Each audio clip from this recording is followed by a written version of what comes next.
நமः சிவாய.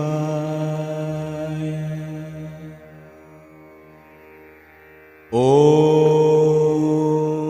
இந்த ஊர் பேர் வந்து திருவடி சூலம். இதுக்கு முன்னாடி இந்த ஊர் பேர் வந்து திரு இடைச்சுரன் பேர். இந்த கோவில் பேர் ஞானபுரீஸ்வரர் கோவில்னு சொல்லுவாங்க. உள்ளே இருக்க சுவாமி வந்து இங்கே ஸ்வயம்பு மூர்த்தி. சுவாமி மட்டும் இங்கே ஸ்வயம்பா உருவாகி 3000 வருஷம் ஆகுது. இங்கே வந்து அம்பாள் வந்து ஒரு பசுமாடுடிமா வந்து இங்கே புத்தல பால் கறந்து லிங்கத்தை வழிபட்டு போன திருத்தலம் இது வந்து.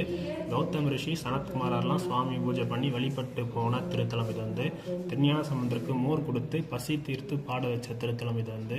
இங்கே வந்து பார்த்தீங்கன்னா சுவாமி வந்து ஸ்வயம்பு மரகத லிங்கம். சுவாமி வந்து பார்க்கும் போதெல்லாம் பச்சை நிறமாக தெரிய மாட்டார். பிரதோஷ காலத்தில் சுவாமிக்கு அபிஷேகம் ஆகும்போது இல்லை தேன் அபிஷேகம் ஆகும்போது அவர் விருப்பப்பட்டு தான் நிறம் மாறணும்னு நினச்சாருன்னா அந்த கருப்பு கலரில் இருக்க லிங்கம் வந்து இங்கே பச்சை நிறமாக மாறி வர பக்தர்களுக்கு வந்து இங்கே சுவாமி வந்து காட்சி தருவார்.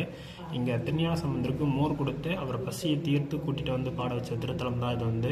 அம்பாள் வந்து ஒரு பசுமாடுடையமா வந்ததால் அம்பாள் பேர் வந்து கோவர்தனாம்பிகைன்னு பேர். கோனா தமிழில் வந்து பசுமாடுன்னு சொல்லுவாங்க. அம்பாள் பசுமாடுடையமா வந்தாலும் கோவர்தனாம்பிகைன்னு பேர். அம்மனுக்கு இன்னொரு பேர் இமய மடக்குடி அம்மைன்னு பேர்.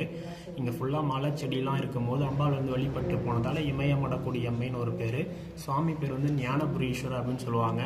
இங்கே அபிஷேகம் பண்ணுற தேனை பக்தர்கள் வாங்கிட்டு போவாங்க. அந்த வீட்டில் படிக்கிற பசங்க யாராவது தேன் சாப்பிட்டாங்கன்னா ஞானம் வந்து விருத்தி ஆகும். சுவாமி பேர் வந்து ஞானபுரீஸ்வரர் அப்படின்னு ஒரு பேர்.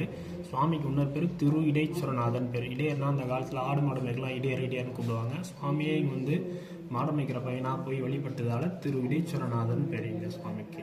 தேங்க்ஸ். என்னைக்கு இங்கே திருவிழா வந்துங்கிறது பண்ணுவோம்? இங்கே பிரதோஷம், சிவராத்திரி, பங்குனி உத்திரம், சித்ரா பௌர்ணமி